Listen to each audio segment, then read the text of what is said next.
ಕಾನೂನು ಬಾಹಿರವಾಗಿ ಮಗುವನ್ನ ದತ್ತು ಪಡೆದ ವಿಚಾರಕ್ಕೆ ಸಂಬಂಧಪಟ್ಟಂತೆ ಸೋನು ಗೌಡ ವಿರುದ್ಧ ಈಗ ರಾಯಚೂರು ಜನ ಆಕ್ರೋಶವನ್ನ ಹೊರಹಾಕ್ತಾ ಇದ್ದಾರೆ. ಪೊಲೀಸ್ ಕಾರಿಗೆ ಮುತ್ತಿಗೆ ಹಾಕಿದ್ದಾರೆ ಗ್ರಾಮಸ್ಥರು. ಸ್ಥಳ ಮಹಜರಿಗಾಗಿ ಅಂತ ಪೊಲೀಸರು ಗ್ರಾಮಕ್ಕೆ ಕರೆದುಕೊಂಡು ಹೋಗಿದ್ರು. ಮಹಜರು ಮುಗಿಸಿ ತೆರಳುತ್ತಿದ್ದಂತೆ ಗ್ರಾಮಸ್ಥರು ಮುತ್ತಿಗೆ ಹಾಕಿದ್ದಾರೆ. ಸೋನು ಗೌಡ ಜೊತೆ ಮಾತಾಡಬೇಕು ಅಂತ ಗಲಾಟೆ ಮಾಡಿದ್ದಾರೆ. ಶಾಲೆ ಕಲಿಯೋದಕ್ಕೆ ಸೋನು ಜೊತೆ ಮಗಳನ್ನ ಕಳಿಸಿದ್ದೇವೆ, ಹಣಕ್ಕಾಗಿ ನಮ್ಮ ಮಗಳನ್ನ ಮಾರಾಟ ಮಾಡಿಲ್ಲ.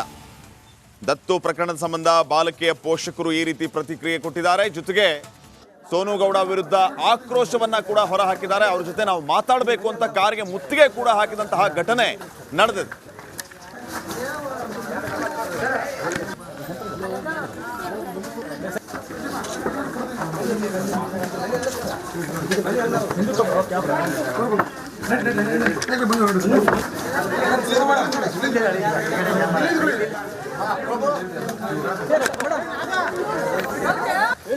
ನೀರು ಬರ್ತಾ ಇದೆ ಇಷ್ಟ ನೀರು ಬೇಕಿತ್ತು ನೀರು ಹೊಡ್ತು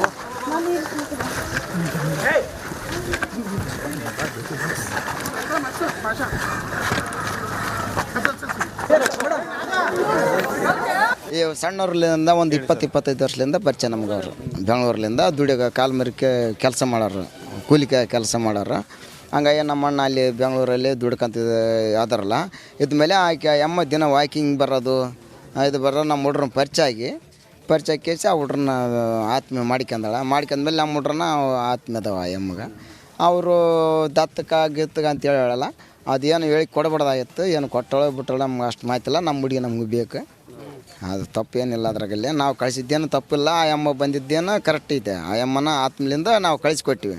ನಾವೇನು ಯಾವಾಗ ಬಂದು ಕರ್ಕೊಂಡು ಹೋಗಲ್ರಿ? ಇವು 20-25 ದಿನದಿಂದ ಏನಂತ ಹೇಳಿದ್ರು? ಶಾಲೆ ಓದಿಸ್ತೀನಿ ಅಂತ. ಶಾಲೆ ಓದಿಸ್ತೀನಿ, ನಮ್ಮ ಮಗಳು ಬೆಳೆಸ್ತೀನಿ, ನಿಮ್ಮ ಮಗಳ ನನಗೊಂದು ಈ ತಂಗಿ ಸಾಮಾನು.